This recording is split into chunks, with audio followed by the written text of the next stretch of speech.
2024 లేదా 25లో డిగ్రీ లేదా బీటెక్ చదివారా? సాఫ్ట్‌వేర్ జాబ్ కోసం ఎదురు చూస్తున్నారా? అయితే కోడ్ జ్ఞాన్ 100 డేస్ కోర్సులో చేరండి, జాబ్ సాధించండి. నమస్కారం అలగిరి రవీంద్రనాథ్ గారు. నమస్తే అండి శ్రీ గారు. భర్త సంపాదించిన ఆస్తితో భార్య పేరు మీద ప్రాపర్టీ కొనడం జరిగింది. అనుకోకుండా కొన్ని కారణాల చేత మేము విడిపోయాము, డివోర్స్ తీసుకున్నాము. ఇప్పుడు భార్య పేరు మీద ఏదైతే ఉందో ప్రాపర్టీ, అది నేను మళ్ళీ తిరిగి తీసుకోవాలి అని అనుకుంటున్నాను. చట్ట ప్రకారంగా ఇది సాధ్యం అవుతుందంటారా? ఎలా ఉంటుంది అని అడుగుతూ ఉన్నారు sir. Very interesting question Shri గారు. ఇటీవల కాలంలో మన సమకాలీన సమాజంలో ఈ డివోర్స్ సిస్టమ్ అని బాగా పెరిగిన తర్వాత భార్యాభర్తల మధ్య ముఖ్యంగా ఆస్తి వివాదాలన్నీ కూడా వాటితో లింకప్ అయి ఉంటాయి.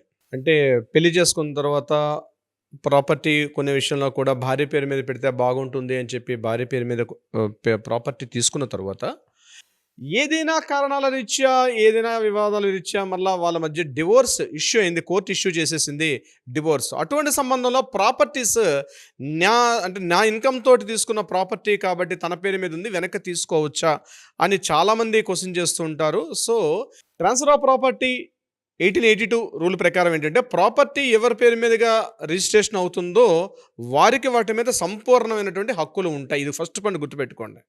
ట్రాన్స్ఫర్ ఆఫ్ ప్రాపర్టీ 1882 ఆ చట్టంలో మనకి చెప్తున్న క్లియర్ విషయం ఏంటంటే ఎవరి పేరు మీదుగా ప్రాపర్టీ రిజిస్ట్రేషన్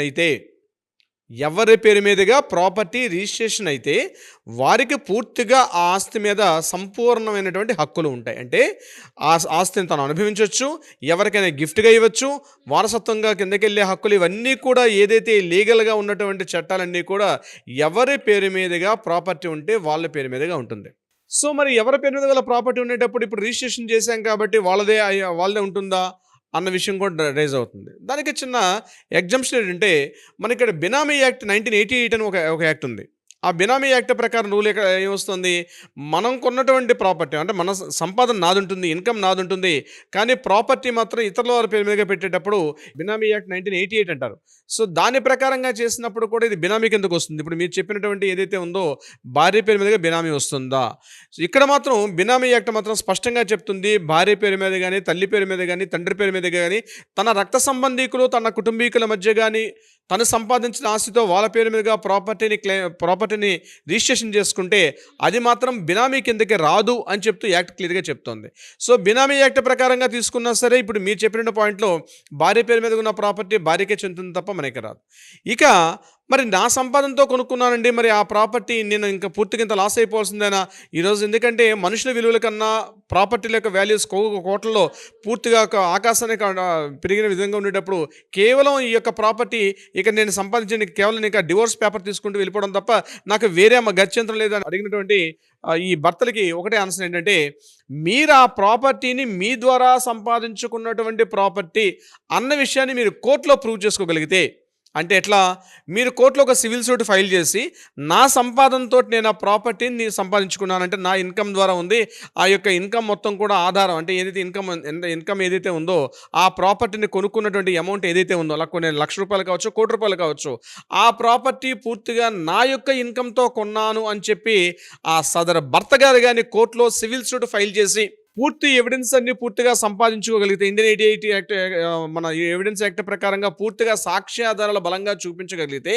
అటువంటి సందర్భంలో కోర్టు ఆర్డర్ ద్వారా ఇచ్చుకునే అవకాశం ఉంటుంది. అంటే కోర్టు ఆర్డర్ ద్వారా తిరిగి పొందే అవకాశం కూడా ఉంటుంది. ఏదేమైనప్పటికీ కూడా ఒకసారి property sale deed registered deed వేరే పేరు అంటే తన భార్య పేరు మీద కానీ లేదా ఎవరి పేరు మీద కానీ చేసినట్లయితే ఆ ప్రాపర్టీ మీద పూర్తిగా అధికారం ఎవరికైతే రిజిస్టర్డ్ వాల్యూ ఉంటుందో వాళ్ళ పేరు మీద ఉంటుంది తప్పించి థర్డ్ పర్సన్కి వచ్చే అవకాశం కూడా లేదు. సో డివోర్స్ అయిపోయింది, దీనికి సంబంధం అంటే అది కోర్టు ద్వారా ఆర్డర్ వస్తుంది. అంటే కోర్టు మనకి ఎప్పుడైతే డివోర్స్ ఇచ్చేటప్పుడు ఆ ప్రాపర్టీస్ని డివిజన్ చేసుకునే విషయం మీద కోర్టు ముందుగానే ఈ విషయాన్ని ముందర పెట్టి ఈ డివోర్స్ ఇచ్చేటప్పుడు లావాదేవీలు ఇలా జరిగని చెప్పి కోర్టుకి, అంటే డివోర్స్ ఇచ్చే సందర్భంలోనే కోర్టు దగ్గర మనం పేపర్స్ని సబ్మిట్ చేసుకుంటే డెఫినెట్గా కోర్టు మధ్యవాదిగా ఏం చేస్తుందంటే దాన్ని ఎవరికి అందజేసే ప్రయత్నం కూడా కోర్టు గైడెన్స్ ప్రకారం దాన్ని పొందే హక్కు కూడా ఉంటుంది. కానీ అందుకనే మెయిన్ గుర్తుపెట్టుకోండి, ముఖ్యంగా ఇలాంటి విషయాల్లో ప్రాపర్టీస్ సంపాదించి ప్రాపర్టీస్ ఎవరి పేరు మీద రిజిస్టర్ చేయాలి అన్న విషయమే డిస్కషన్కి వచ్చేటప్పుడు మాత్రం తప్పనిసరి గుర్తుపెట్టుకోవాల్సింది, ఎవరి పేరైతే ఉంటుందో, ఎవరి ఇన్కమ్ ద్వారా సంపాదిస్తున్నారు. ఫర్ ఎగ్జాంపుల్ నేను మీకు చెప్తాను, ఒక ప్రాపర్టీ ఒక 50 లక్షల రూపాయల ప్రాపర్టీ కొన్నారు, అడ్వాన్స్ ఒక 5 లక్షల రూపాయలు ఇచ్చాం. ఈ 5 లక్షల రూపాయలు అడ్వాన్స్ ఇచ్చిన అమౌంట్ ఎవరు ఇచ్చారు అంటే మీ భార్య పేరు మీదకి ఇచ్చారా, మీరు ఇచ్చారా?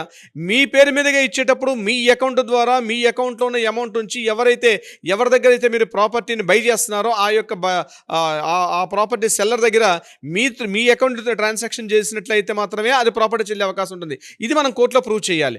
అడ్వాన్స్ అమౌంట్ అయిన తర్వాత బ్యాలెన్స్ అమౌంట్ అగ్రిమెంట్ చేసుకుంటాం. అగ్రిమెంట్ చేసిన అమౌంట్ కూడా మీ అకౌంట్లో నుంచి అమౌంట్ చూపించాల్సి వస్తుంది. ఫర్ ఎగ్జాంపుల్ ఇప్పుడు నేను చెప్పిన 50 లక్షల రూపాయల ప్రాపర్టీకి for example seller and buyer మధ్య ఒక ఒప్పందం జరిగింది, ఒక అగ్రిమెంట్ ఆఫ్ సేల్ జరిగింది. ఒక 25 లక్షల రూపాయలు ఒక అగ్రిమెంట్ అమౌంట్ ఇవ్వాలనుకుంటే ముందుగా అడ్వాన్స్ 5 లక్షల రూపీస్ పే చేశారు. తర్వాత 20 లక్షల రూపీస్ పే చేయాలంటే ఈ 20 లక్షల రూపాయల అమౌంట్ కూడా ఎవరైతే ప్రాపర్టీ కొనుక్కుంటున్నారో వాళ్ళ పేరు మీదుగా చూపిస్తే మీకు సాక్ష్యాధారం బలంగా ఉండే అవకాశం ఉంటుంది. అంటే ఏంటి, కేవలం అకౌంట్లో వేసి చూపించేస్తే సరిపోతున్నా కాదు, ఆ 20 లక్షల రూపాయలు కూడా ఎలా వచ్చిందని కూడా చూపించడం ప్రధానంగా ఇంపార్టెంట్.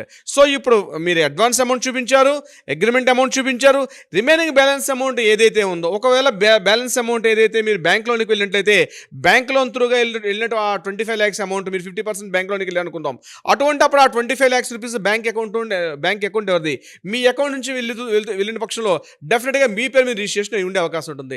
లేదు ఒక లంసంగా అమౌంట్ మీకు ఎక్కడి నుంచి వచ్చింది, అప్పుడు మీరు ఆ లంసం అమౌంట్ తీసుకొని మీరు భార్య పేరు మీద చేసుకునేటప్పుడు ఆ లంసం అమౌంట్ ఎక్కడి నుంచి వచ్చిందని కూడా మీరు క్యాపిటల్ గెయిన్స్ చూపించేటప్పుడు మీరు ప్రాపర్టీ యొక్క అమౌంట్ మీకు ఎక్కడి నుంచి వచ్చింది కూడా మీరు చూపించాల్సిన పరిస్థితి మీకు ఫ్యూచర్లో ఉండే అవకాశం ఉంటుంది. సో అనేక పారామీటర్స్ దీన్ని మనం చూడాలి తప్పించి కేవలం ఏదో సింపుల్గా ఇలా ఉంది కాబట్టి ఇలా జరిగిపోతుందంటే కుదరదు.